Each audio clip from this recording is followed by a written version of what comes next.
پرانے زمانے کی بات ہے، کسی علاقے میں عاد نامی ایک قوم رہا کرتی تھی۔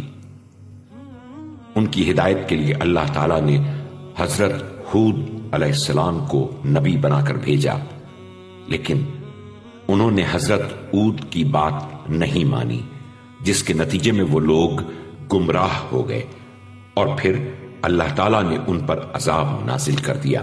ان کے بعد اللہ تعالیٰ نے قوم سمود کو ان کے علاقوں میں ان کا جانشین بنا دیا۔ قوم سمود کے بزرگوں اور سرداروں نے اپنی قوم سے کہا کہ وہ پہاڑوں کے درمیان پتھروں کے ذریعے مضبوط گھر بنائیں تاکہ کسی مصیبت کے وقت ان کو کوئی نقصان نہ پہنچے۔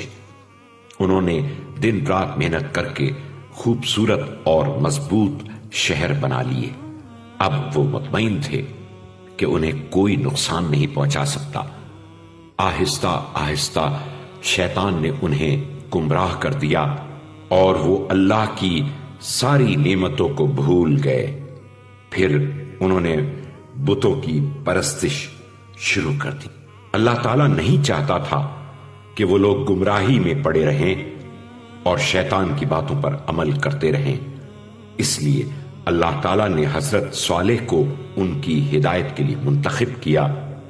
حضرت صالح علیہ السلام نے ان سے کہا کہ تمہارا خدا وہ ہے کہ جس نے تمہیں مٹی سے پیدا کیا اور تمہارے ذریعے سے زمینوں کو آباد کیا۔ حضرت صالح کی قوم کے سرداروں نے ان کی بات ماننے سے انکار کر دیا اور اپنی قوم کے جاہلوں اور نادانوں سے کہا کہ وہ حضرت صالح کا مذاق اڑائیں۔ وہ حضرت صالح سے کہتے تھے کہ کیا تم ہمیں ان بتوں کی پرستش سے روکتے ہو جن کی عبادت ہمارے آباء و اجداد کرتے رہے ہیں؟ جو لوگ نہیں چاہتے تھے کہ لوگ اللہ کے نبی پر ایمان لائیں، انہوں نے حضرت صالح سے کہا کہ وہ کوئی معجزہ دکھائیں۔ وہ نہیں چاہتے تھے کہ لوگ آپ کی باتوں پر زیادہ غور و فکر کریں۔ ایک دن انہوں نے حضرت صالح علیہ السلام کا معجزہ اپنی آنکھوں سے دیکھ لیا کہ پہاڑ میں سے ایک بڑی اونٹنی باہر نکلی۔ حضرت صالح علیہ السلام نے کہا، یہ اونٹنی اللہ تعالیٰ کی جانب سے آئی ہے،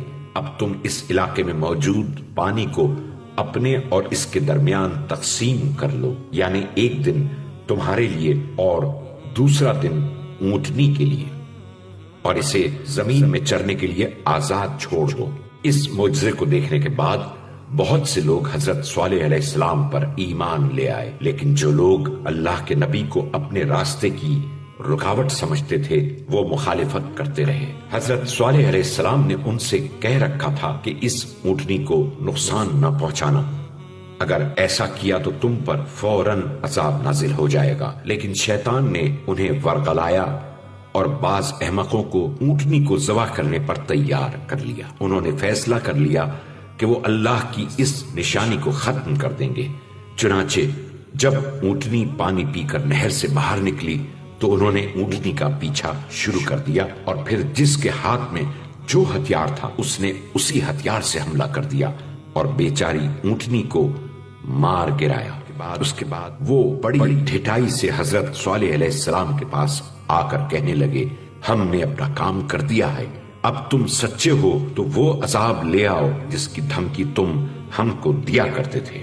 حضرت صالح علیہ السلام نے فرمایا، تمہیں یہ کام نہیں کرنا چاہیے تھا، اب تمہارے پاس 3 دن سے زیادہ مہلت نہیں ہے، اس کے بعد اللہ کا عذاب آ جائے گا۔ اللہ تعالیٰ چاہتا تھا کہ وہ اپنے گناہوں سے توبہ کر لیں اور ایمان لے آئیں، لیکن ایسا نہ ہوا۔